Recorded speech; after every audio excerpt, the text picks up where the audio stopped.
Namaskar. A very warm good evening to all present in the final day of our 3 days series of webinar on GST laws.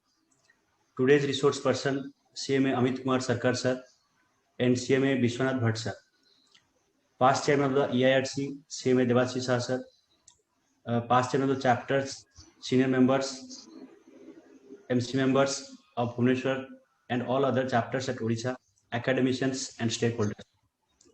I, on behalf of the organizing team and on my personal behalf, feel great honor to lovingly welcome you all to today's webinar on the theme Special Audit Section 66 and Readiness of CMS. Thank you to every one of you for being with us for last 3 days and those who have newly joined today. My special thanks to CMA Amit Kumar Sarkar sir and CMA Vishwanath Bhatt sir, who have shown their affection towards Bhubaneswar chapter once again by accepting our invitation in virtual platform. Thank you so much, sir, for your support and cooperation since long. Before brief introduction of the resource person, as a matter of respect to our profession, I would like to request officials to play our institute anthem.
Thank you. As both our resource persons, CMA Sarkar sir and Bhatt sir, are associated with Bhubaneswar chapter since long, I'm just highlighting a brief about our chapter. That you know that our vibrant chapter is always a step ahead in doing lots of new things. Also, which this time also we are trying a new thing, which is exemplary for two other chapters in Pan India. Beside own website and other infrastructure, now we are moving towards a digitalization of chapter, which is mission of our Honorable Prime Minister. Last year, we launched a mobile app, namely ICMI BBSR. On inaugural day of this series on GST laws, on 22nd January, we have already inaugurated a mirror of activities which contains PPTs and video recording of guests and resource person on various programs organized by our chapter for our members and stakeholders. And now it is time to welcome and brief introduction of our today's resource person.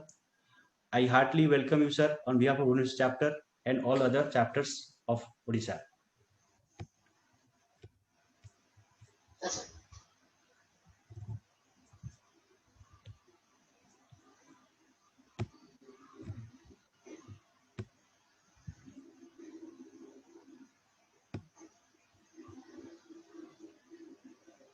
CMA Amit Kumar Sarkar, sir, is a fellow member of Institute of Cost Accountants of India. He is at present in position of Senior Director Partner, India Taxation, Deloitte Haskins and Sell LLP Mumbai. CMA Amit Sarkar sir is associated with MS Deloitte Haskins and Sell LLP, a leading professional service firm for more than 13 years.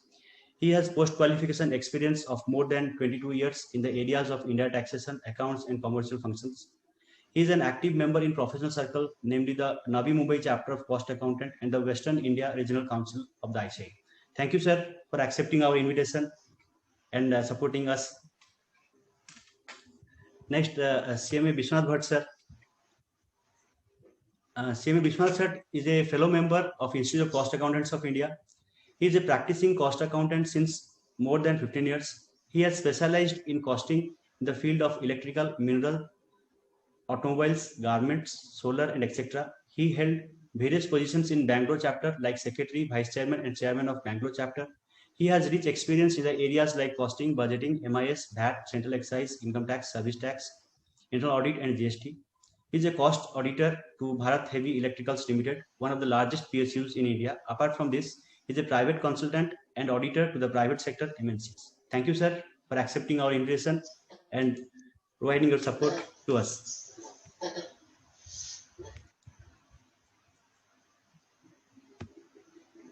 Without taking much of your precious time, I request Amit Sarkar sir to address our members. Over to you, Amit Sarkar sir. Thank you and good evening to all of you. Am I audible? Yes, sir. Your voice is a little low, but audible, sir. Okay. I hope it is better now. The audio is a little better. Yes, sir. Yes, sir. Okay.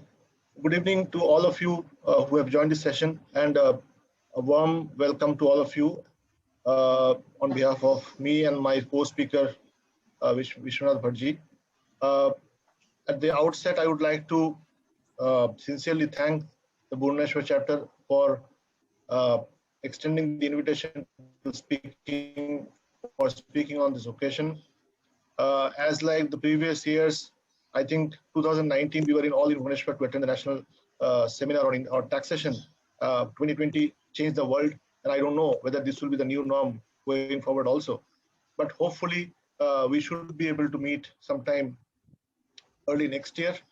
And with that hope, I again extend my thanks to the Bhubaneswar chapter. I've been very impressed with your activities all through. So the topic for today's discussion is special audit under GST. I do not have a presentation, but I have one flyer which was published by the CBIC when GST was introduced, which covered the topic of GST audits. And I'll make of that flyer only because section 66, which covers special audit of GST, is one single section, and that is all. So what I would do is take you through the section, compare that with the previous provisions of the Central Excise Act and the Finance Act of 1994, which was for service tax. And once I do that, I will request Mr. Bhatt to come in and share practical insights about special audit. Let me share my screen with you.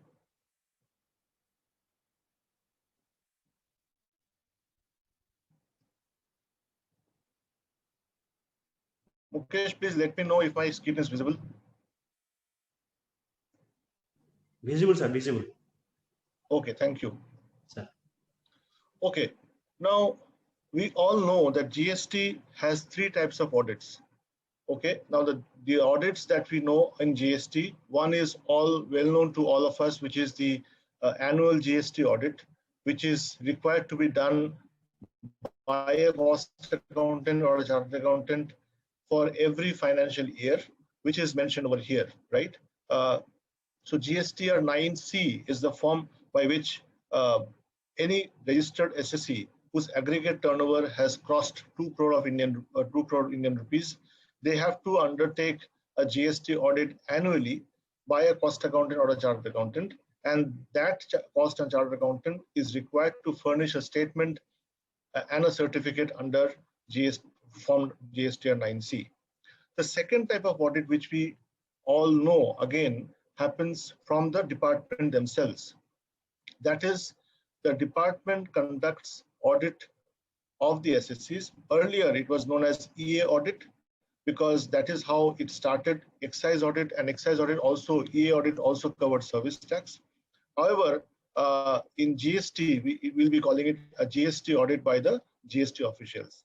Now, post 2017 July, once GST was introduced, we are now seeing that GST authorities are approaching registered SSCs for conducting GST audit. In some places, it has moved a little ahead, especially in the southern states.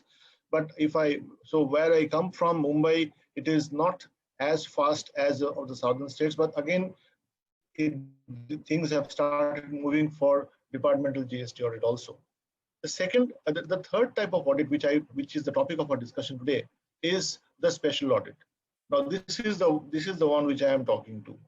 The special audit is a specific section in the GST law, which is section 66 of the CGST Act. Now, if we go back to the history of these kind of audits, this audit was first introduced in the Central Excise Act under section 14A and section 14AA, wherein only cost accountants were allowed to conduct special audits.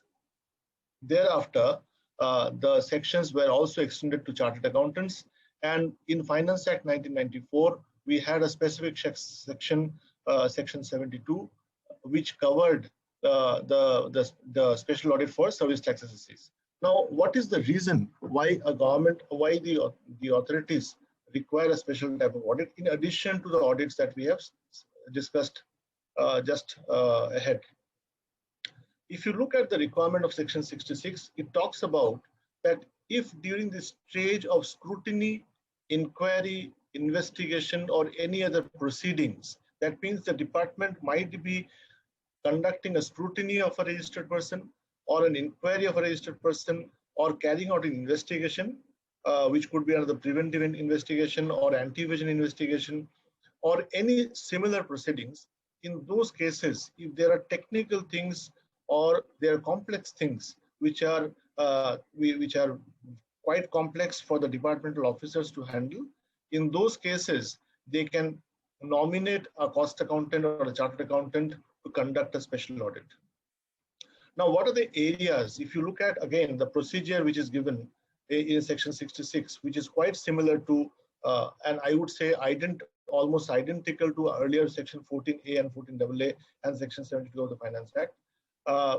If you look at these situations where this kind of audit can be initiated by the department, are those four which we said: during scrutiny, inquiry, investigation, or any other similar proceedings of a registered SSE.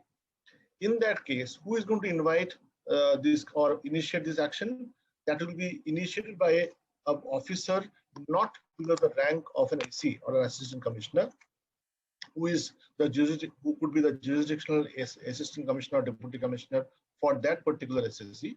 And if he feels that considering the nature and complexity of the case, and also considering the interest of the revenue, that is the government's interest in revenue, they might have the opinion that they would need an external help to conduct this kind of an audit.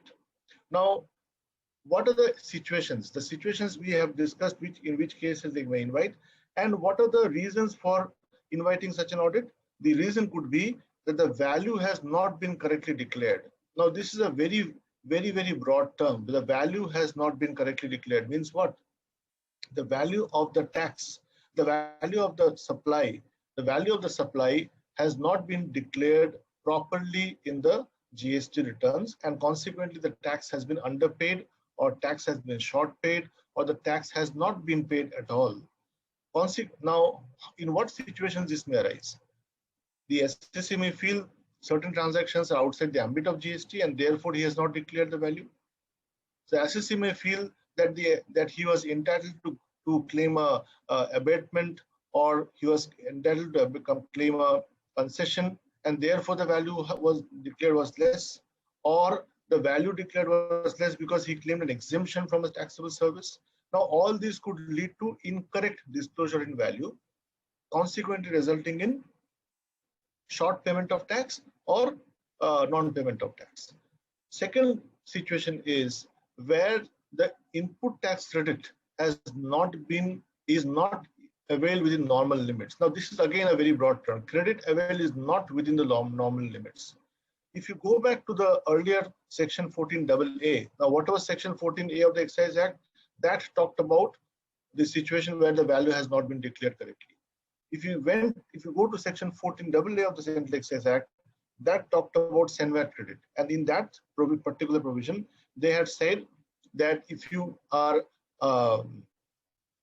the SSE has not taken credit according to the law, or he has taken more credit, or if the credit avail is not within the normal limits. Now here in GST law, they have done away with those, and they have just mentioned this: credit avail is not within normal limits. So therefore, with the advent of technology, with the usage of technology in the by the GST authorities, they are constantly monitoring the credit utilization by the SSCs. If they and therefore they are on using those kind of analytics which they are applying now. You might also be aware that in CBIC in Delhi, there is a specific wing of the CBIC, which is the data analytics wing. Okay, and that data analytics wing, their job is only to analyze data SSC by SSC and provide information intelligence to the revenue officials down the line to protect the interests of the government. And consequently, the analytics might fix their own criteria for ascertaining or determining whether SSC is availing credits and utilizing credits within the limits which they feel are normal for a particular business or a particular industry. And in such cases, if there are abnormalities around the credit availment or credit utilization, then that could lead to this kind of a special audit. Okay, now we have seen which situations could lead to a special audit. Just to quickly summarize, if the department feels that the value of taxable supply has not been disclosed properly on account of various reasons, and it could be due to a very complex nature of the business. The business of the SSC might be so complex that it is beyond comprehension of the department officials. It may so happen because the e-commerce industry, for example, there are various kind of transactions in the e-commerce sector. There are various fintech transactions which are very new, and therefore there are no well-laid rules for those kind of transactions. And in those situations, the officials may or may not be able to comprehend the entire realm of transactions or the ambit of transactions, and therefore they need the help. They may need help from professionals like us to help them to arrive at their conclusions and their reports. And therefore, these kind of audits could be initiated, right? Now, what happens? So moving on, what is the procedure that the officers are required to follow? Now, again, one more point which I wanted to mention over here. If you go back to Section 72 of the Finance Act, they talked about that situation where the SSC, if they have because service tax, if you remember, had the concept of centralized registration, right? If SSC had offices across India, but still they could go for one single registration in the entire country, right? And therefore, the SSC had to face the GST authorities only at one location. However, in GST, we are not looking at a centralized registration at all. We are only going by a state-wise registration, and therefore each taxpayer needs to have registration in all those states where the taxpayer has a presence or they have operations. Therefore, the coverage of special audit would be significantly high as compared to the previous regime. And the reason, as I said earlier, there was a centralized registration, and therefore only for the centralized registration one could have invited the special audit. But now with the requirement of having a state-wise registration for each and every single SSC who have operations in each and every single state, each GST authority of that state is empowered to initiate this special audit. Similarly, for excise, the registration was factory specific or location specific. But in GST, if I have manufacturing locations, 5 manufacturing locations in same state, I did not have 5. I did not have 5 different registrations. I may have more than one, but by normal situation I can opt for one single registration for the state, as compared to the previous excise regime. I can also have 5 registrations within the state as well, right? So that is also possible in GST, which has been introduced. But the fact that service tax SSCs are much more than manufacturers, and there is no concept of centralized registration, I would believe that in the coming times, special audit would require more and more helper professionals like us, because the service tax sector is very vast very huge, and therefore, and because they are required to have state-wise registrations, the coverage of special audit can be much, much higher. Having said that, let's move to this process. What is the process? As I said earlier, that it can be initiated by an assistant commissioner or deputy commissioner who is in charge of an SSC, of, as we call, the jurisdictional AC or DC. Now, if he feels that he needs to initiate a special audit under Section 66, then that officer is required to obtain permission from the commissioner, that is his jurisdictional commissioner, and thereafter he could initiate a special audit by giving a notice in form GST ADT 03. This is the form that you see over here. Okay. Now this form needs to be signed by the jurisdictional AC or DC, and he would also mention the name of the auditor in that form itself. So the name of the auditor would be mentioned, and all the name of the SSC would also be mentioned, who would be conducting this special audit. Okay. Now this cost accountant or chartered accountant are normally required to be empaneled by the department, and the commissioner under which the special audit is required to be conducted, they are required to select or nominate the auditors out of those empaneled auditors. Mr. Bhatt can touch upon that topic later on when he comes to what is the process of empanelment and all that stuff. Now, having said that, what is the timeline for conducting or completing this audit? The timeline is 90 days. So within 90 days, the nominated cost accountant or chartered accountant is required to conduct the audit and also submit a report to the jurisdictional AC or DC. However, if the time required is more, then if you see over here, then either the SSC or the nominated cost accountant or chartered accountant may approach the AC or DC for extending the time by another 90 days. Okay, so the maximum period of time that is available for conducting and completing a special audit is 180 days from the date of issuance of the audit notice, which is in form ADT 03. Now during the process of audit, it is not only that this cost accountant or chartered accountant is only going to visit the premises or go through the records of the SSC. In addition to the nominated auditor, the departmental officials can also accompany the CA or the CMA to the registered officer's premises to conduct the special audit. So it is not only that the nominated auditor would be conducting the special audit. The departmental officials could also accompany them for helping and coming to conclusions about the audit. Now, this special audit, as you can see in this paragraph, it says that the provisions of the audit shall have an effect if the accounts, even if the accounts of the registered person have been audited under any of the provisions of the CGST Act, GST Act, or any of the law for the time being in force, which means that you can, the officer can initiate the special audit irrespective of the fact whether or not a normal GST audit has been undertaken by the department on that particular SSC, right?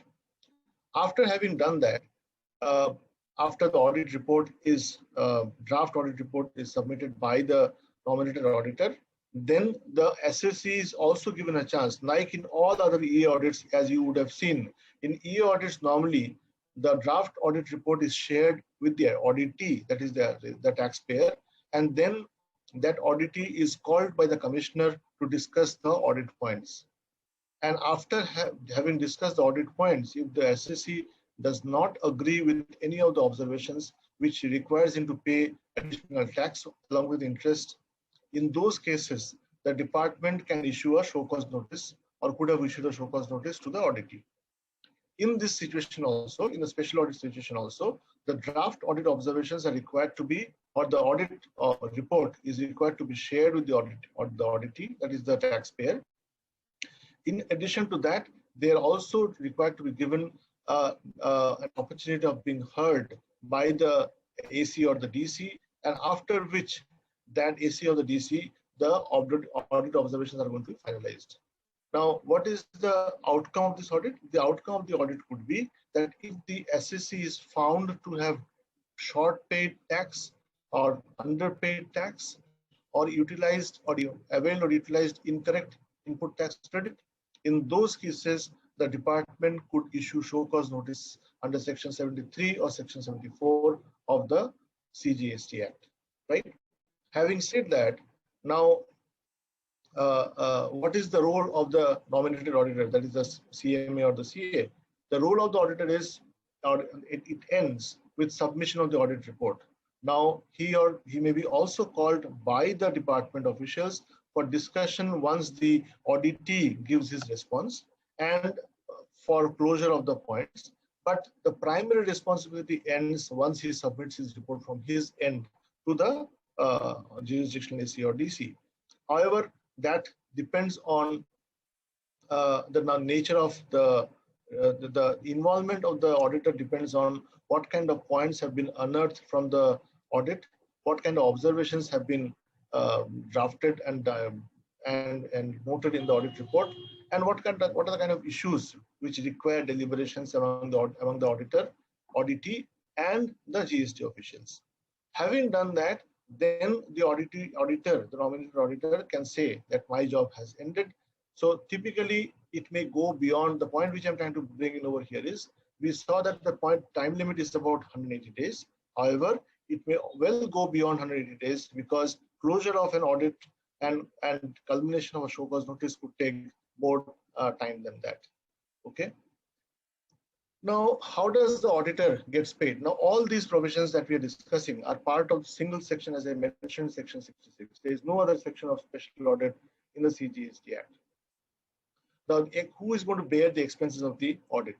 The expenses are required to be borne by the department themselves, not by the auditee, that is the taxpayer. Now, during the process of empanelment, there is a circular which the CBIC had issued earlier, which defines the remuneration of the auditor. Needless to mention, it is not very lucrative, but at the same time, it also has a lot of prestige attached to it because you are actually stepping into the shoes of GST officials to protect the interest of the revenue of the government, right? And therefore, there is a lot of responsibility and accountability on the auditor to complete the special audit whenever they are nominated by the department to conduct such an audit. In addition to that, I would also like to bring in that the remuneration, although it is to be paid by the commissioner, if there are expenses which are incurred by the auditor during the course of audit, those are also required to be borne by the commissioner as part of the out-of-pocket expenses. Now, some of you as practitioners would have done some special audit in excise or service tax in the past. The process remains the same. Very recently, one of my clients received a special audit notice in Mumbai, and in the virtual world, in the COVID world, post-COVID world, the process of audit is also undergoing a huge change, right? So we would need to have more reliance on online submission of data, unlike the previous times, and how we are going to change, how we are going to evolve in the process of doing a virtual audit than an on-premises audit is something that all practitioners who are willing to do this kind of audit would need to contemplate and think about. Now, what does the last bullet say? The last bullet says that if the special audit results in detection of a tax not paid, as I said earlier, or short paid or erroneously refunded, or input tax credit wrongly availed or utilized, the process of demand and recovery will be initiated against the registered person. Now, all of us are aware that the government is trying its best to plug fake GST credits. Therefore, I personally anticipate that we as professionals might have chances to help the government in that activity, because all across India, and not only in bigger cities, I would say the tier 2, tier 3 cities, this kind of issues of fake audits or fake credits are taking a huge toll on the government revenues. And consequently, I see a good role of the professionals in doing this special audit. Now that also may need that we need to interact with the government and the officials at those levels to see to demonstrate how we are able to bring in our expertise in doing these audits. Because clearly, very clearly, the government is the revenue department does not have the bandwidth or the manpower to do 100% audit on their own within a very short specific span of time, and therefore I see a role for all professionals in this specific area.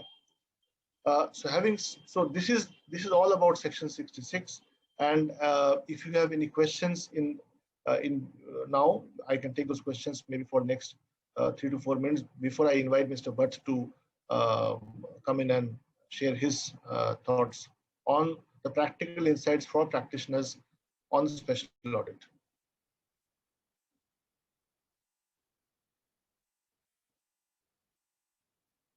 Now, this document which you see on the screen, I should mention that this is not my document. This is the Government of India CBIC's document. If you go to the CBIC website, you'll get this document, and this is all we should know about special audit in GST.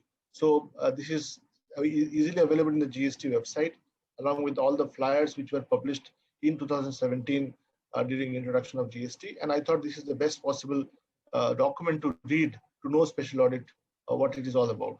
If you are interested about the provisions, you should just read Section 66 of the CGST Act. That's it.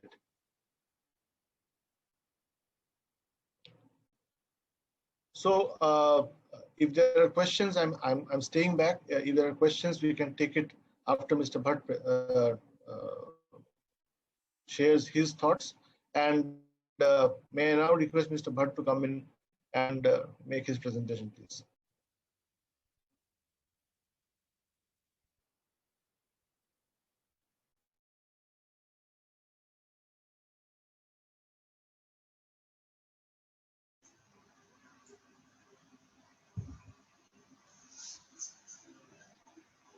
Mukesh, can I start?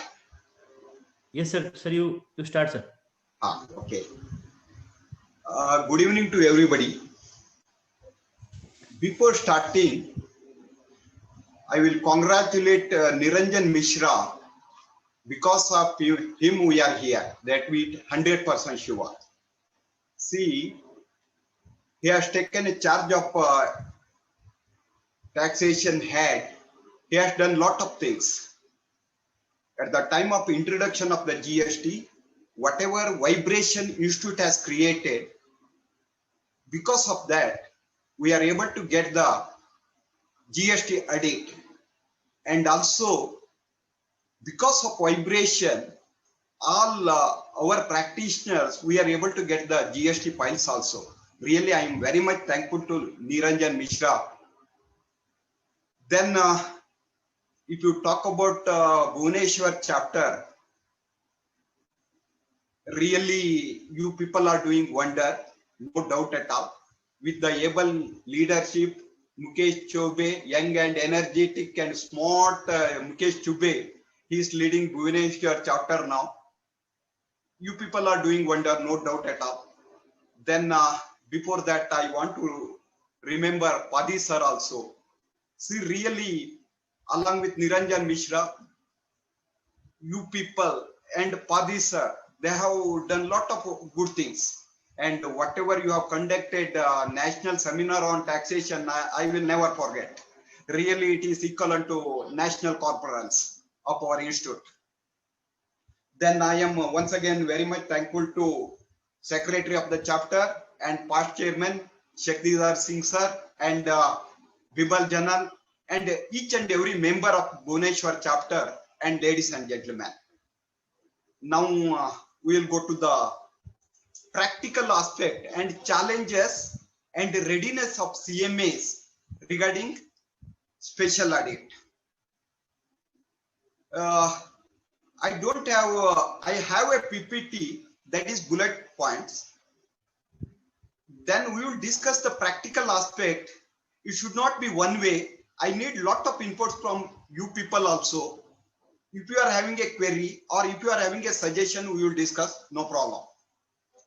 Now, just for reference purpose, I will share one PPT.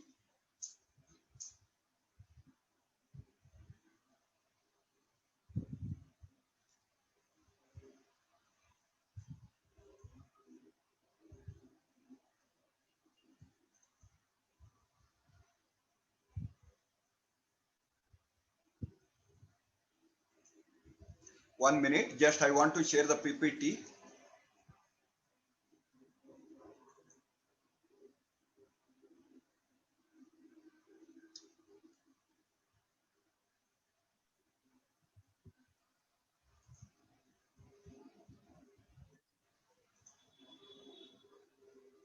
So select the page, sir. Select the PPT and share it, sir. Select the PPT, sir. Yeah. Just minimize the screen, sir. Minimize the screen. Which screen? Now PPT is coming? No, sir. No, sir. You minimize the screen, sir. Minimize. Which screen? You minimize this screen, sir. Okay, it is not coming. So in the top, sir, it is in the right corner. You minimize the screen, then you will get your desktop. Somehow.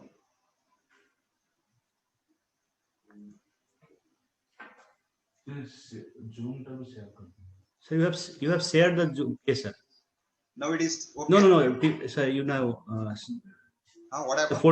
the folder is shown, sir. Folder is shown. Folder. So PPT is not seen, sir. The folder where the special audit is written, that is we can see that only. I have opened actually. I don't know what happened. So you share it, sir. You select again. Okay. New share. You okay. You stop first of all. You should stop sharing. Then again you start sharing, sir. Now it is coming. No. Now it's coming. Okay. Yes. Now it is coming. Yeah. Okay. See, I will not explain. Already, Amit Sarkar sir has explained each and everything. What is special audit? All these things he has explained. Once again, I will not explain what is special audit, why it is required. All these things I will not explain in detail. But before going to practical aspect, we need to understand why special audit. Already we are having a 9C under section 35(5). It is a detailed audit certified by cost accountant, either cost accountant or chartered accountant. Over and above, we are having a audit under section 65, department audit. It is depending upon the selection. Say for example, department, if they select your file, then they will issue the notice. You have to go and attend the audit. Over and above, why special audit is required? It is a big question. See, sometime what will happen? Professionals each and every year, we are doing the audit with whatever, we will take all care, everything, and we will submit the audit report. But department, on selective basis, depending upon the situation, they will also audit. Over and above special audit, the question is, to what extent? While submitting the 9C, professional will finalize the audit. That is a big question. No doubt at all. Either a chartered accountant or a cost accountant, they are 100% professionally qualified accountant. They will go through each and every point and they will finalize the audit and they will submit it. In a normal course, they will do it. Then department auditors also, you know very well, department auditors, they are having a lot of different backgrounds. See, somebody will come from accounting background, somebody will come from science background, somebody will come from arts background. Depending upon the situation, they will come to the department. During the course of training, they will get all training, and finally they will audit the books of accounts. Then they are also well trained in department, and our professionals, those who are doing a 9C, they are also well trained in our accounting whatever accounting exposure. Even then, if the department feel, they can allot special audit. What will happen if you see the whole structure of GST? I think special audit is required under GST scenario comparatively more than earlier under whatever central excise or service tax scenario. Why? I will explain to you people one by one.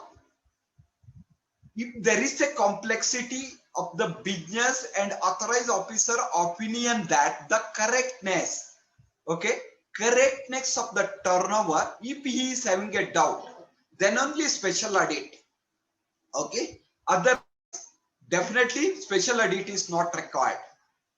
Then what you people are thinking, maybe whatever you people are submitted, professional submitted GST audit under section 35(5) and department auditors, what they are doing, still if they think, if the accounts are more complex, the nature of business are more complex, then somebody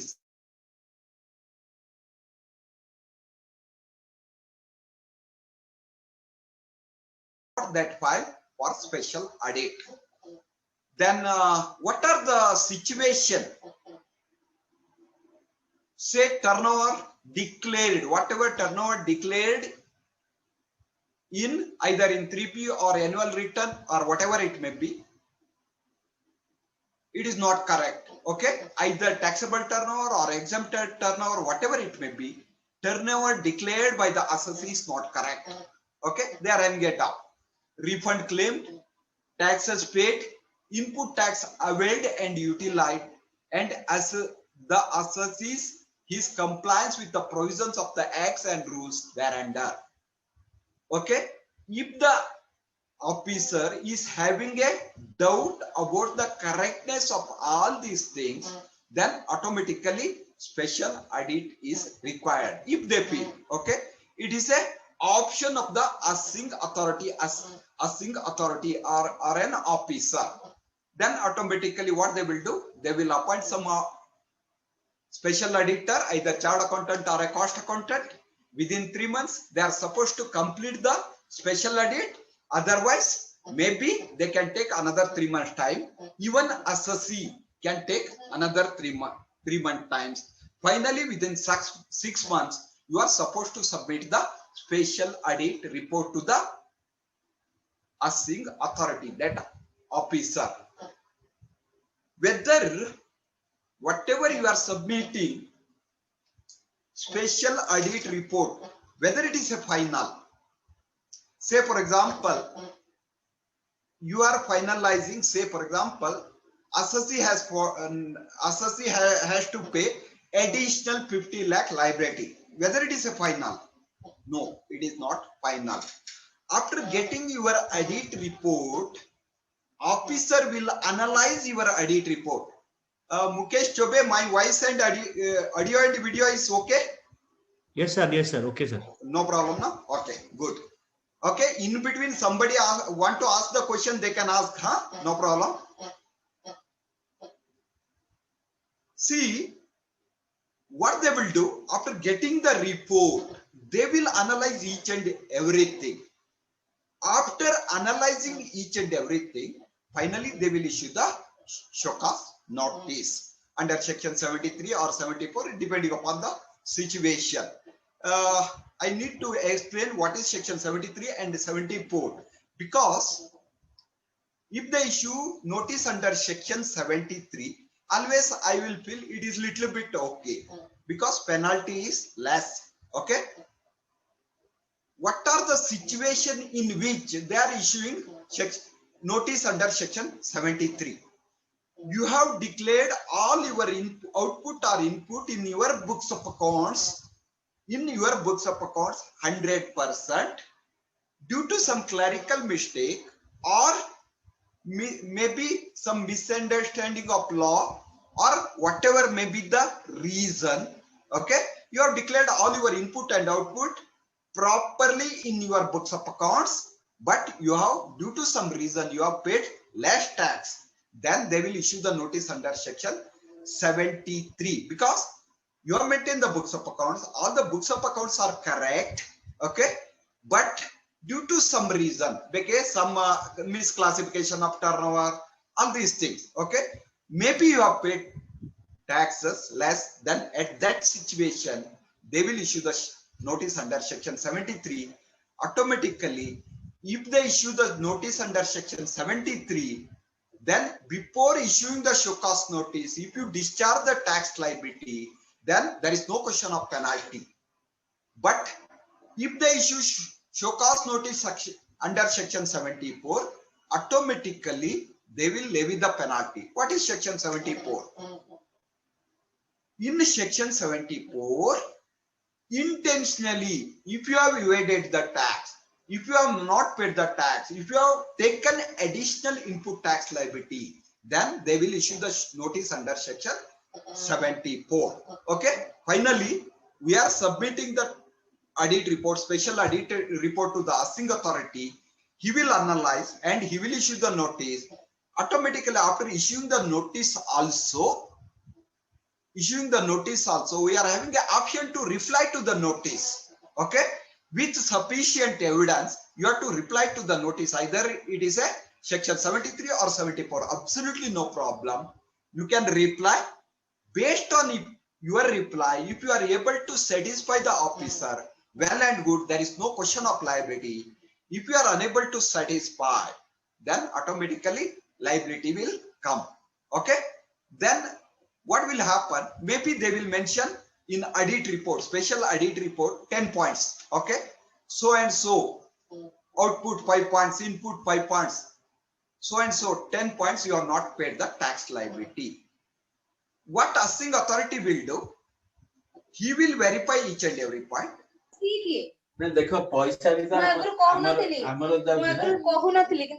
What happened?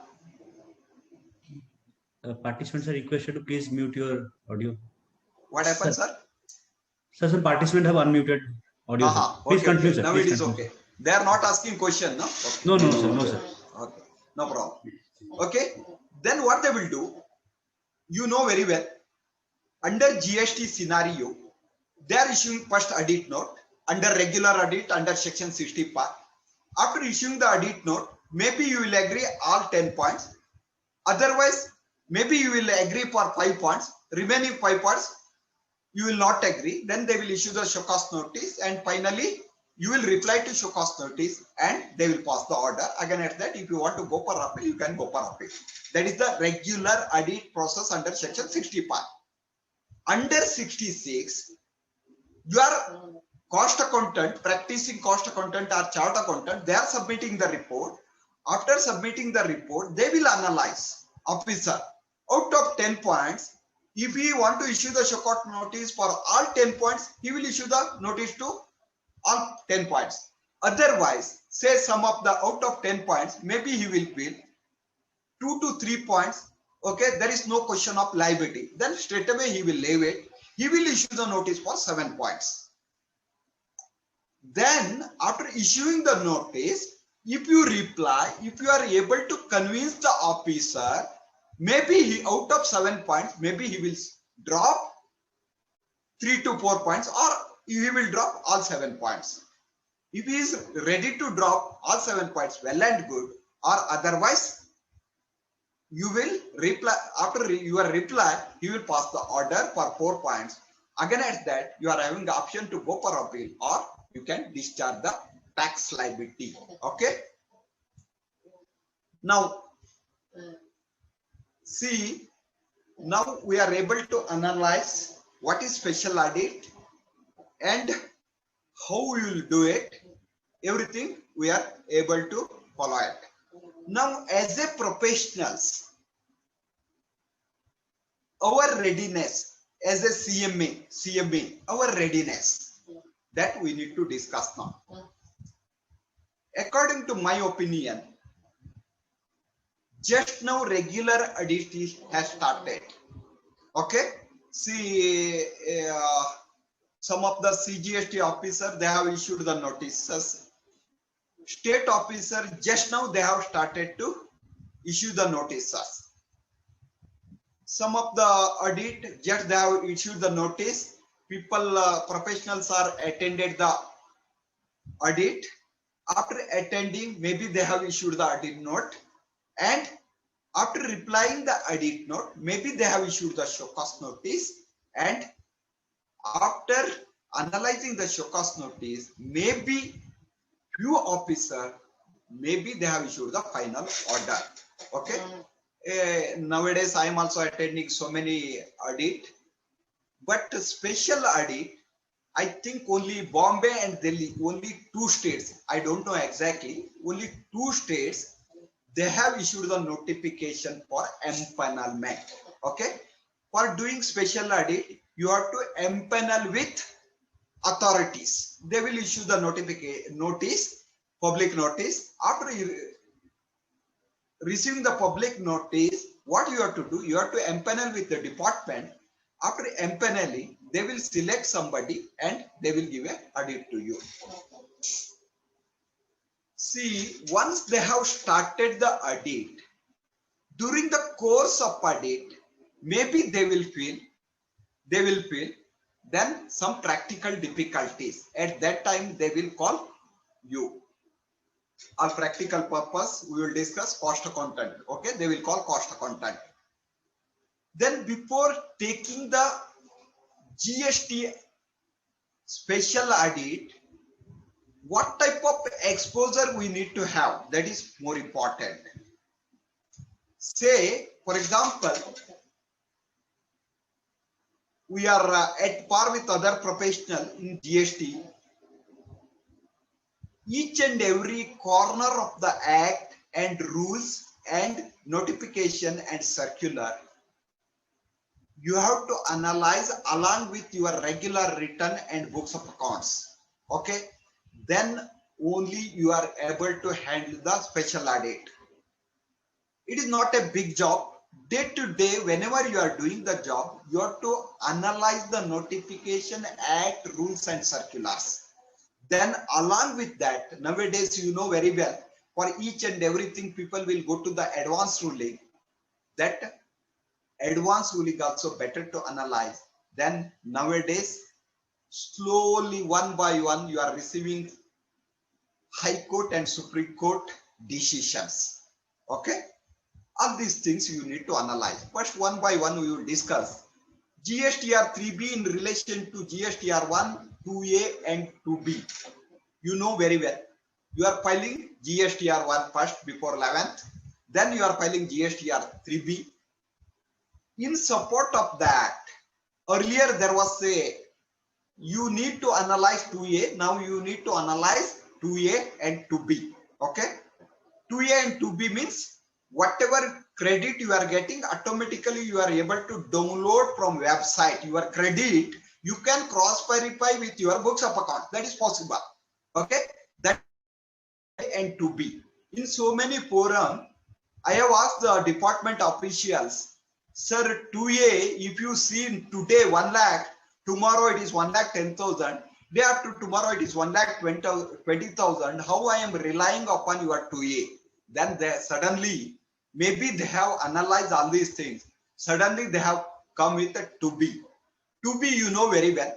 If you download on 12th morning, then that data will never change. Okay, straight away you can compare with your books of accounts and 3, whatever you are going to file 3B, and you are able to finalize your input tax liability. Why I am telling, see, so many officers, even some consultants, they don't know how to reconcile with the 2 and books of accounts and 2B and books of accounts. And some of the officers, What they are telling, sir, your credit is not in 2A or 2B, automatically you are not supposed to take the credit. That is the now officer stand. Okay, what is our stand? We will discuss little bit later. Okay, but up to 2000, even Amit Sarkar will add some of the point regarding all these things at the time of discussion and interaction. Okay, he will add some more point. But according to my opinion, up to October, up to September 2019, absolutely no problem. If you are having a valid invoice and if you satisfy section 16.4, then definitely you are eligible to take the input tax credit. After that, after the amendment, now if the credit is available in 2B, then only you are eligible to take it. I don't know, in future some High Court or Supreme Court, if they tell something, then only based on your invoice, if the credit is not available in 2B, maybe you can take it. Otherwise, time being, if the credit is available in 2B, then only you can take it. Particular of invoice, then you know very well. Invoice, there is a mandatory field. Whenever you want to do the special audit, invoice statutory requirement also you need to understand. ITC reversal for non-payment, okay, you know very well. If you make the payment within 6 months, whatever credit you have taken, you can enjoy and you can continue. Otherwise, you are supposed to, whatever credit you have taken, you are supposed to reverse it. Okay, non-payment of non-payment to vendors. That provision also you need to understand. Then stock pending with job workers. You know very well, ITC 4, how many people, how many company or so many practicing cost accountant they have taken seriously, I don't know. Keep on, they are extending the date. Keep on, they are extending the date. That is why nobody has taken the ITC 4 seriously. But the act, okay, within 1 year it has to come back. Raw material has to come back. Within 3 years, capital good has to come back. Okay, whether you have uploaded ITC 4 or not. Okay, all raw material or a capital goods, it has to come back within that time limit. How many people you have maintained the job worker register? It is a big question. Okay, even at the time during the course of GST audit, so many consultants, they are not checking ITC 4 or job worker register. Then as annual turnover as per audited financial statement. Here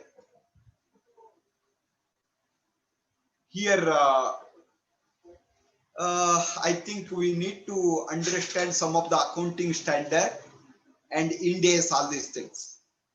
You know very well, most of the officers, I think some of the officers, they will understand that is a different issue.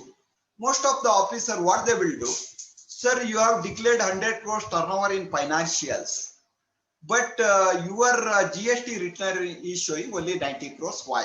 This is the common question. Whenever you are attending the GST audit, they will ask. Only few people will understand. Recognition of revenue in accounts is different and recognition of revenue in GST is different. Okay, if you take construction contract, each and every advance is taxable, but they will raise the RA bill depending upon the situation, or some of the people, they will follow the completion contract. Whenever they will complete the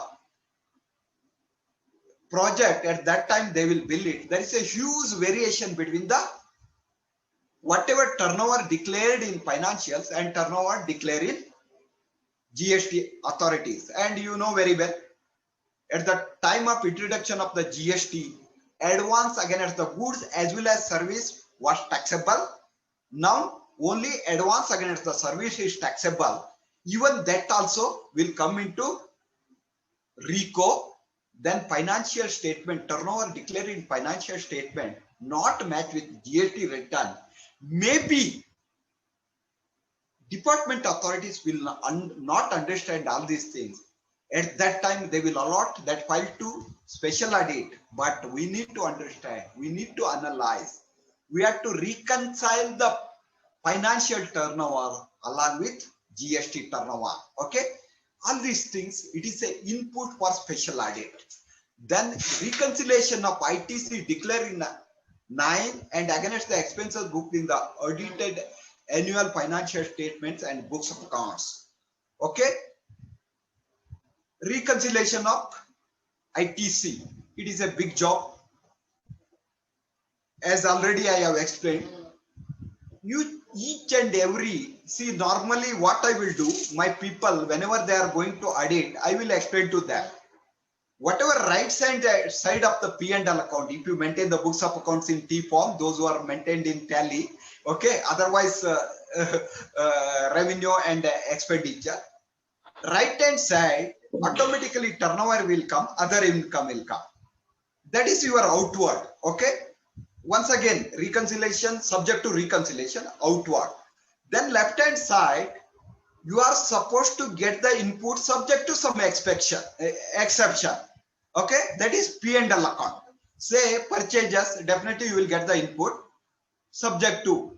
Then all expenses subject to salary and interest and some other expenses. All other expenses you are supposed to get the input. Okay. Some other issues will be there if you are buying from a below, those who are having 20 lakh turnover, that is an altogether different issue. Otherwise, all right hand side turnover, your turnover and other income, they are supposed to charge the GST subject to exception. Left hand side, all expenses, you are supposed to get the input tax subject to some exception. That is why each and every element of the P&L account you have to analyze. Okay, expenses one by one you have to analyze. See, some of the expenses, maybe it is covered under RCM. At that time also, you have to analyze whether it is RCMS paid or not. Okay, that is why you have to see the each and every expenses head of the P&L account. Then you have to go to the fixed asset.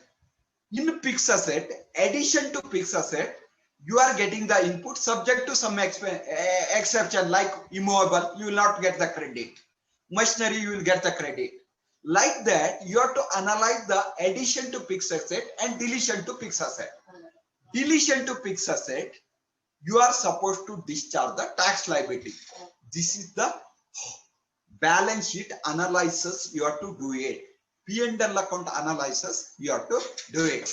Then debit and credit notes. Debit and credit notes. One is timeline. Second one is, see, some people, what they will do, simply they will pass the entry without raising the debit note and credit note. Then automatically year-end entries, one small company like those who are having 100 and 150 crore turnover, they used to maintain the accounts in tally. At the year end, some of the receivable, they will not receive it. Then they will pass the entry. Some of the payable, they will not pay to the vendors. They will pass the entry. They will not analyze the implication of GST. That is a big problem. Now, you know very well, whenever you are selling the commodity, for subsequent any variation, okay, say for example, if the product cost is 100 rupees, subsequently you will realize it is only 90 rupees. Then what you will do, you will raise a credit note rupees for rupees 10. Sometime what will happen, you are raised the invoice for 100 rupees, you are supposed to charge 110 rupees. Then you will raise the debit note. If you raise the debit note or credit note, okay, depending upon that situation, if you reduce the tax liability or if you discharge the tax liability, well and good, absolutely no problem. But some of the situation, what will happen, you have raised the debit note or credit note. Debit note, no problem. Whenever you are discharging the tax liability, government will not question you. Credit note, okay.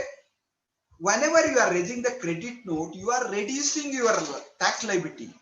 Then you have to analyze the implication and whether that whatever turnover within the time period. If it is not, you are not eligible to reduce your tax liability.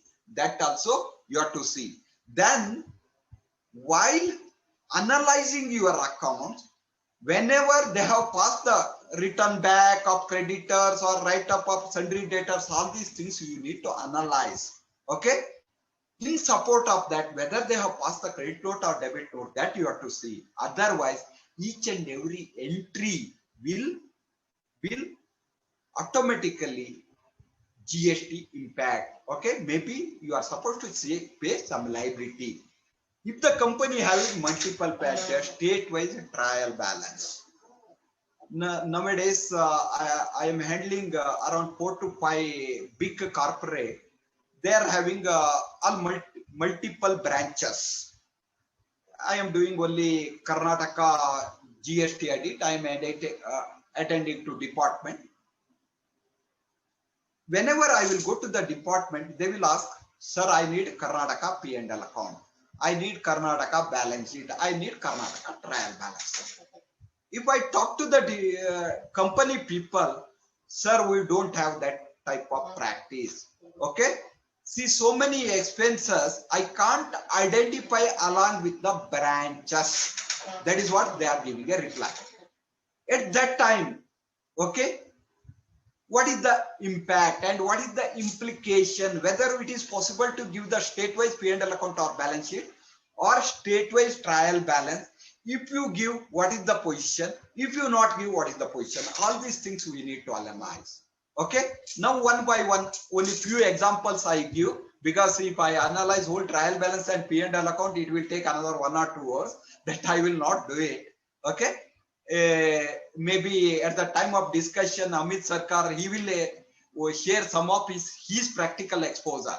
Now I will share 1 or 2 practical problem what I have faced. One of the company, they are having around 20 branches throughout the India. They are having the all accounting in Gurgaon. They are doing so many common expenses. Then some of the expenses they are able to identify along with the state. With the repeated request, I am able to get the state-wise expenses subject to common expenses. Then auditors are started.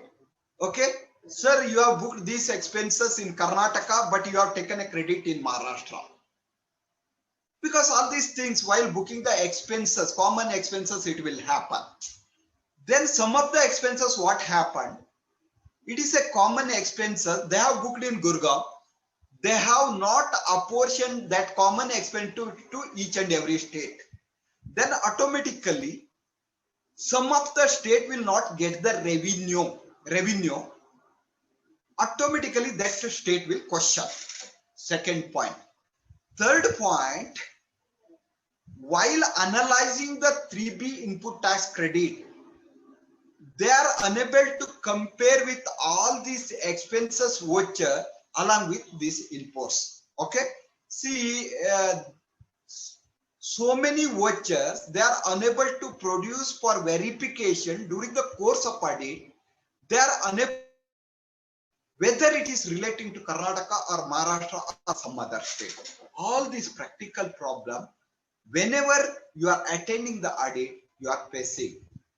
Even at the time of special audit also, you need to have clear demarcation. Say, for example, these expenses relating to Karnataka or Maharashtra or Bhubaneswar means Orissa, then these credit only eligible to take in that state. That you need to analyze.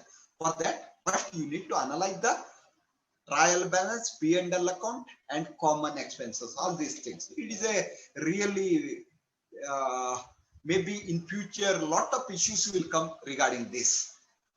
Now, challenges in special audit. The question is, even maybe like Amit Sarkar, maybe he's familiar with Act, rules, notification, circular, Supreme Court, High Court decision, and all advanced ruling. People like us, maybe it is very difficult to go through each and every notification, circular, advanced ruling. Each and every state, they will give one advanced ruling. Each and every day, advanced ruling will come. All for same issues, different judgment. Okay. Then whenever High Court decisions will come, all these issues will set. But whenever you are analyzing particular transaction, how to analyze? That is a big question. Okay. That is why, as far as possible, each and every day, better to see the CBIC website. Notification, what notification they have issued, what circular they have issued. We know very well, circular is not mandatory on part of the assessee, but you will get lot of ideas, lot of clarification. Okay, better to go through the circular also. Notification, there is no doubt, each and every day better to visit the CBIC website and you need to go to the notification. Somebody is asking question. Mukesh, some voice is coming. No. Yes, sir, some voice is coming. It is somebody you have unmuted, sir. Hello? You continue, sir. You continue, sir. Continue, no? Okay, no problem. I will take another 15 minutes, then we will discuss. Okay, sir. Okay, sir. Okay. Then all rules, notification, circular, advance ruling, High Court and Supreme Court decision, you have to observe all these things. At least some important decision we need to apply in day-to-day activities, while filing the 3B, while calculating the proportionate reversal, all these things, at least you have to know some of the issues. Then department expectation. Sometime what I am telling, these department officials, they don't want to take risk, any risk or responsibility. At that time, what they will do, they will allot this file to special auditor. Once they pass this responsibility to special auditor, he will give the report. He will rely on that report and he will issue the show cause notice. Okay, at least he is able to safeguard his interest. But how to safeguard our interest while giving the report, that is more important. Okay, then department expectation, always they are expecting some revenue, but as a professional, okay, as a professional, we have to go, we have to do our audit according to the rules and regulation, not because you have appointed from department, you need to book some revenue, not like that. Okay, whatever act and rules is that you have to follow and you have to finalize your audit report. Whether you are appointed by the department or a assessee, it is not the criteria. Even though you are appointed by the department, okay, you have to give a correct report based on act and rules, not based on department expectation. Always department people, they are expecting some revenue. Always they will pressurize. That also I have seen. Sir, you can book some revenue here. All these things they will tell. But you should not, whatever pressure they will put, just ignore it. Based on your independent judgment, you need to finalize your report. Then cooperation from the assessee. Always I am telling, whenever you will go by representing the department, assessee will feel uncomfortable. He will not give all the details. That is a big problem. What he will feel, you have come from the department, you want to book some revenue to the department. That is what he will feel. First, what you have to do, you have to go and explain to the assessee, I am an independent person. Based on act and rules, whatever revenue is coming, that much only I am booking.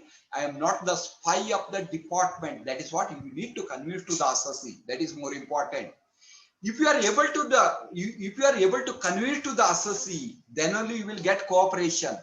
Cooperation from the assessee is more important. Otherwise, whatever necessary document, necessary details, you will not get it. Then finally, whatever you have given report, it will not stay in higher level, like in appeal or high court, somebody will overrule it. That is why whenever you are giving the report, you require assessee support and all the books of account documents. Definitely, no doubt at all, department people will support you. To what extent they will support you? They will call 100 times to the assessee, then they will tell, please support them.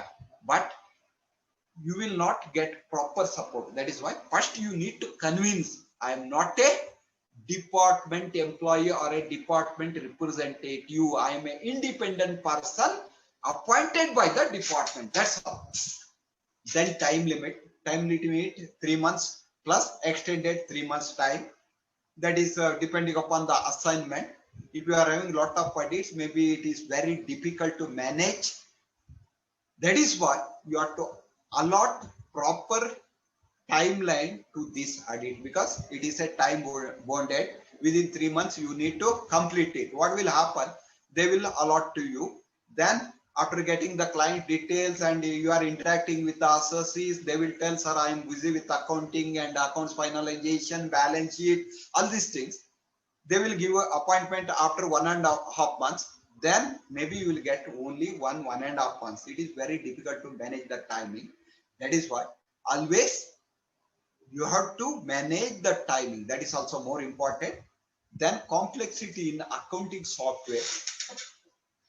Even I am also facing this problem because I am not compatible with SAP or ERP. Like I know Tally and some local software. Then SAP or ERP, whatever they are downloading, and they will give it to you. You have to verify. Based on my technical skill, I can analyze and I will tell to the clients, sir, this report I need. If you download here, you will get it. All these things I can explain to them.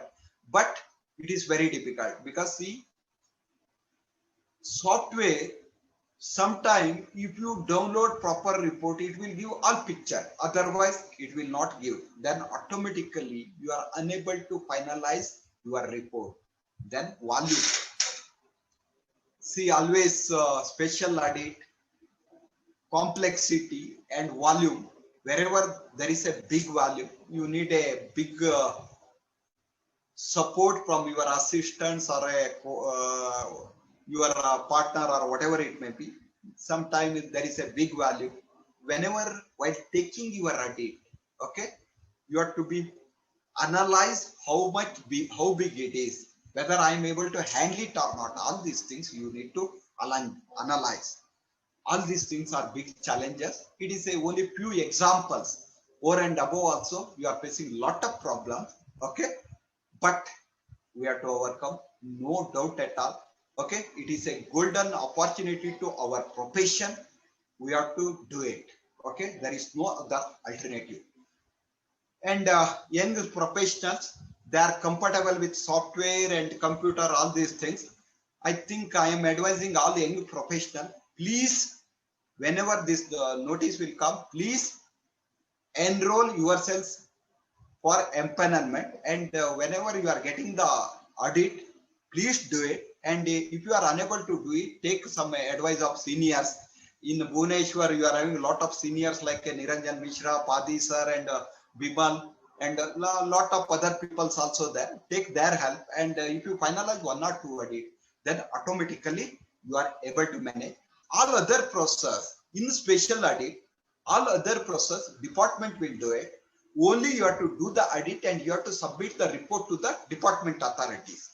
But under section 65, each and everything you have to do it.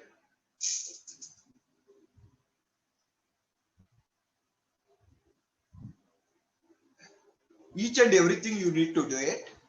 See what, just for benefit of the members, I will explain section 65. What they will do, first they will issue the notice, then you will submit all the books of accounts, then they will come with the audit note, then once again you will reply it, then they will come with a show cause notice, once again you will reply it, finally they will come with a final order.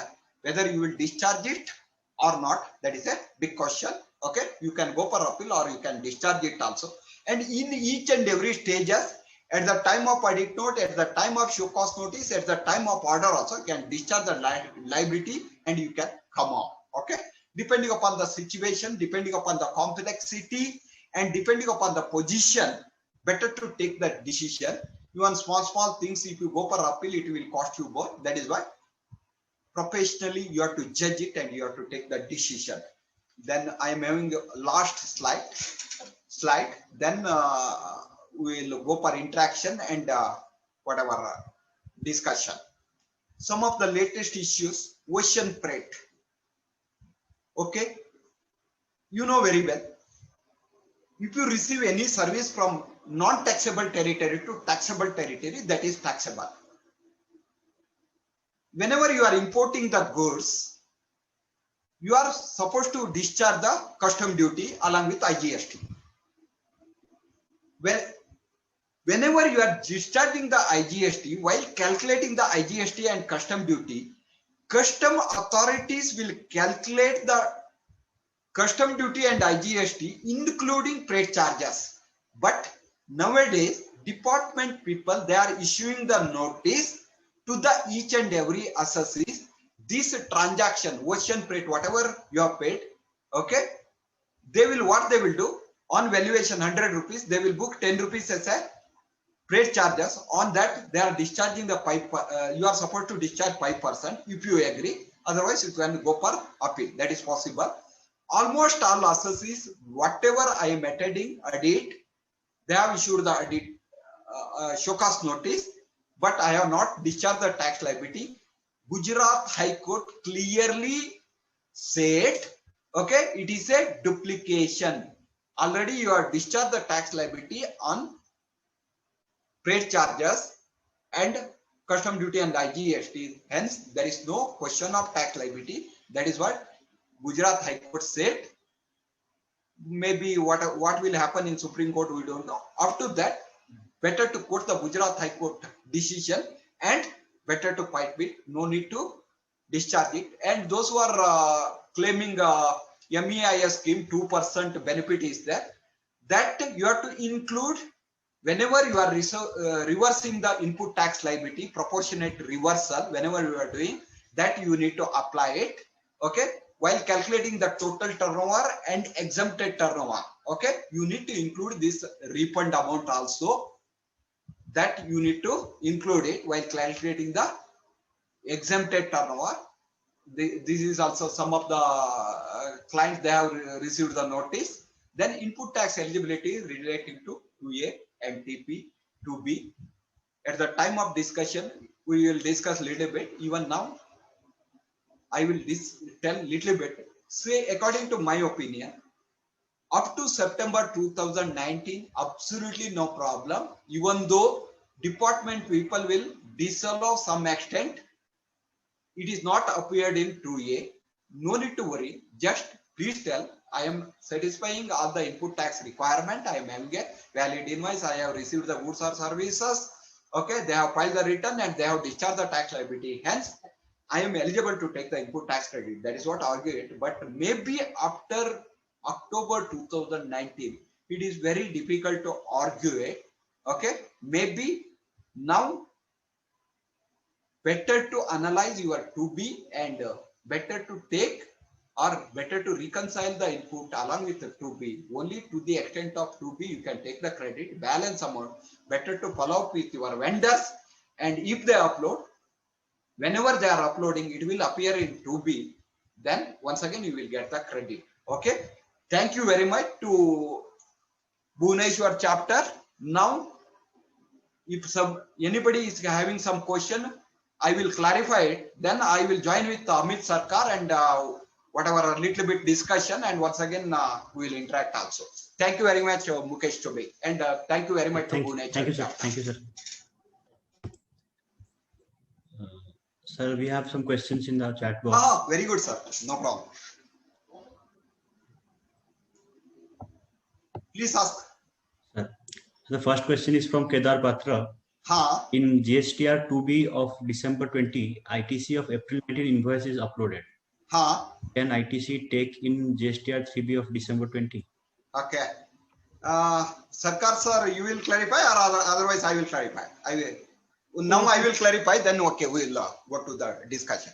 Sir, what he is telling, in the December 2020, correct now? Yes, sir. April 2020, some of the credit is there, correct now? Sir, April 19. April 19. 19. 19. April 19 credit 2019. is 2019, sir. 2019 April, now it is appearing in 2B, correct now? December 2020. Yes, sir. Sir, if you analyze the input tax credit, from April 2019 to 31/3/2020, whatever credit, okay, they are supposed to take, they can take up to September 2020 return. If some of the credit, if it is appearing now, probably you can't take the credit. That is not eligible. Sarkar sir, if you are having some other this one, please tell me. No, I agree with you, Mr. Bhatt. If so, as per the provisions of the CGST Act, Section 16 and Section 17 read together, we cannot take credit of a financial year beyond September 20, beyond the September of the following financial year. Correct. So in this case, credits pertaining to the financial year 1920 should have been availed by filing the return of the month of September 20, which was due on 20th of October 2020. Beyond that, we will not be able to take the credit. Thank you, sir. Thank you, sir. But sir, please stop sharing your screen, sir. You stop sharing your screen. Screen, sir. You sharing your screen. You stop sharing your screen. We can also. Okay. No problem. So I have seen the next question. Next question, sir, is to Bhatt, sir. I can take the next question. I've seen the next question. Yes, sir. So, okay, Mr. Bhatt, if you, Mukesh, would you want to read this question? Yes, sir, I'm reading, sir. It's to Bhatt, sir. The participant is from Coal India. As per our company policy, we are taking input credit on receipt of material at our store in the month. We have also made payment to party within 6 months. But most of the parties has not filing GSTR1, due to which we have not found in 2B. On due reversal of credit input, also with interest is attracting cost to company. So please suggest how we can minimize our input credit in liability to assets. Sir, that is what. Once again, I will go back to my whatever I have told. Say, for example, 16.4 is very, very clear. You are supposed to receive the goods, you are supposed to receive the invoice, they have to file the return, and they are supposed to discharge the tax payment. Question is how to identify. That is the big question. Okay. Now, 2B is, if you appear, credit is appearing in 2B, you are able to identify whether credit is there or not. That you can identify. Once again, according to my opinion, up to September 2019, this is not having any legal support, that much of legal support, up to September 2019.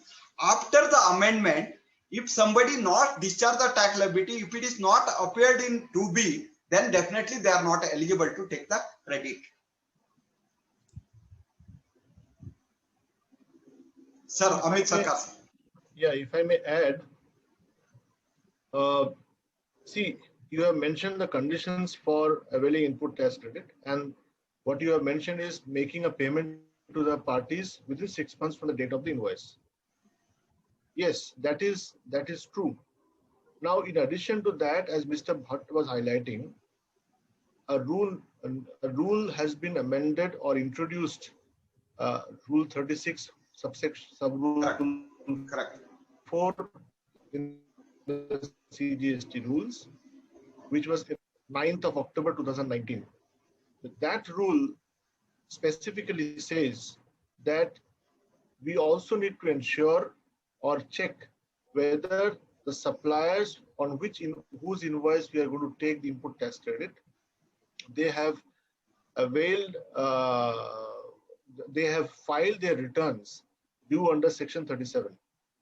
Now, which means that if your supplier has failed to file the return, we will not be able to take credit. In simple words, supposing you have got invoices worth GST of 1 lakh rupees, okay, during the month.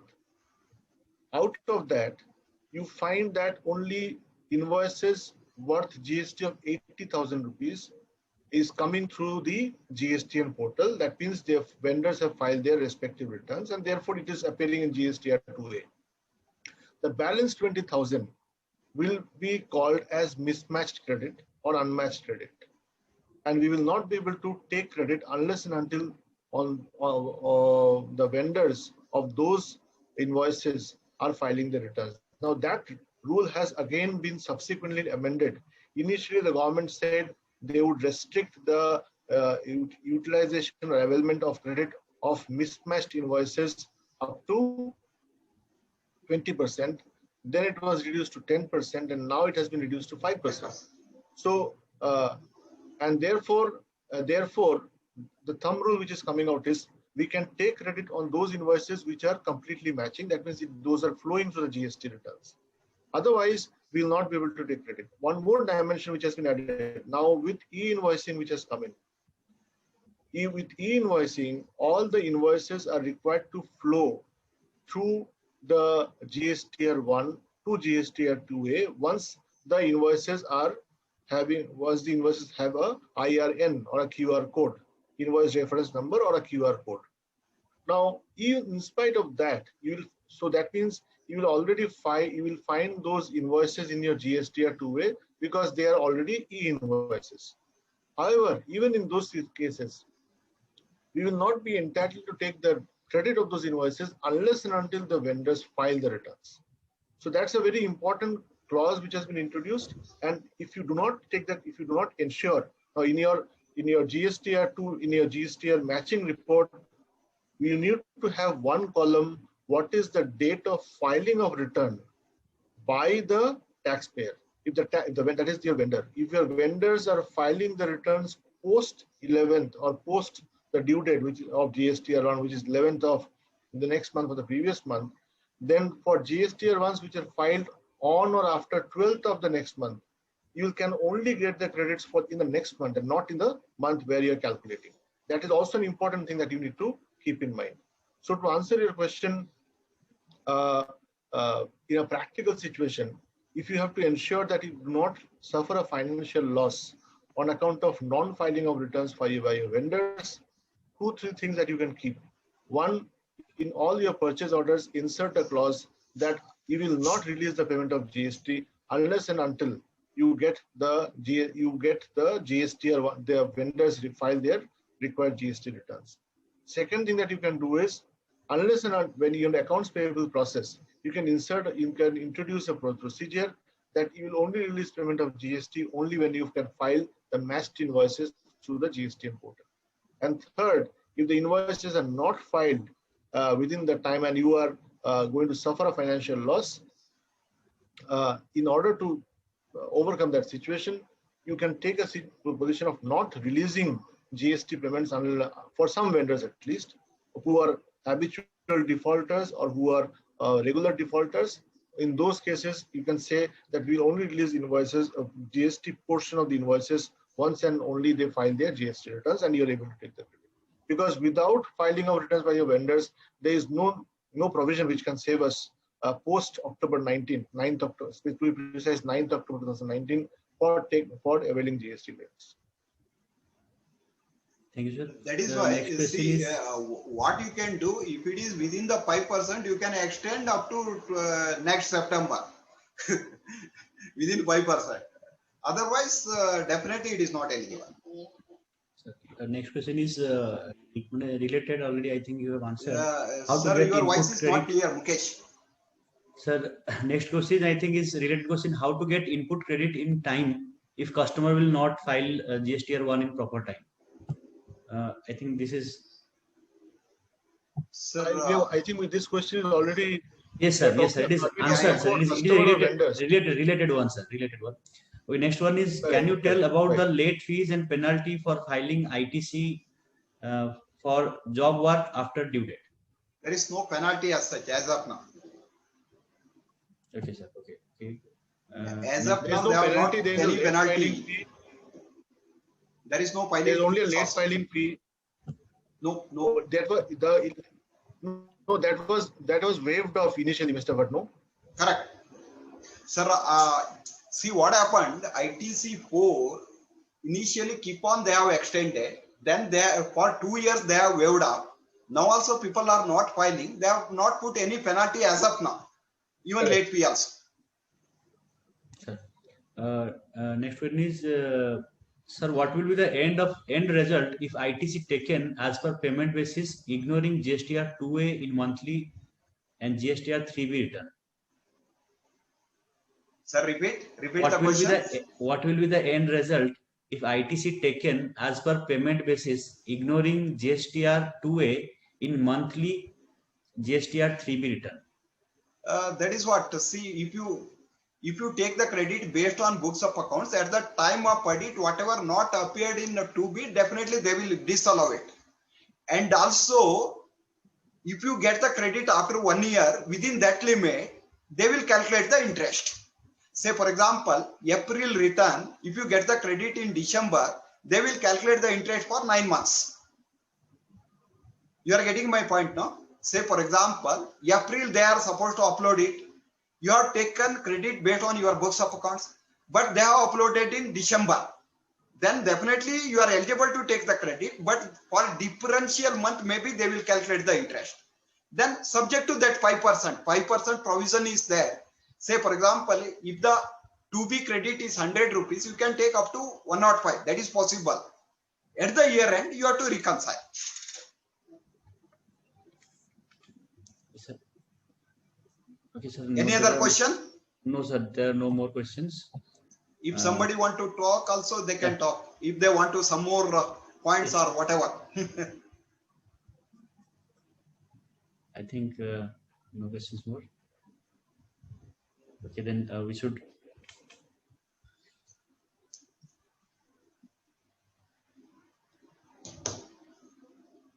Okay, so then we'll formally stop it. Okay, I thanks to all participants. It's my pleasure to extend a formal vote of thanks on this closing ceremony of the 3 days GST series. I offer a deep gratitude and respect to our resource person, CMA Niranjan Mishra sir, on the first day for inaugurating our mirror of chapter activities, and CMA Deepak Ranjan Kar and Abhijit Khasnavi sir on the first day. On the second day, CMA Shiva Prasad Pahari sir and Madan Mohan Mishra sir on topic ITC. And today, CMA Amit Sarkarji and CMA Vishwanath Bharji for deliberating so nicely and extending your support in sharpening and updating knowledge base of our members, students, and stakeholders. We request and expect similar love and support for Bhubaneswar chapter in future days. Then I come to our participants who have patiently attended, and I offer also a big salute to you, because this webinar could not be successful without you. Then I thanks to Shakti sir, PD committee chairman, Ajay sir, secretary, our MC members, other chapter MC members and their chairman, and our officials, Bishwal Babu, Tushar Babu, Sanjay Babu, Prabhat Babu, for your dedicated efforts to make the event a grand success. The recording of the webinar series will be shared soon in YouTube for your convenience. Thanks once again to all. I hereby announce closure of the session. Jai Jagannath. Okay, thank you very much. Thank you, sir. Thank you, sir. Thank you very much. Thank you, Amit sir. Thank you. Thank you. Bye.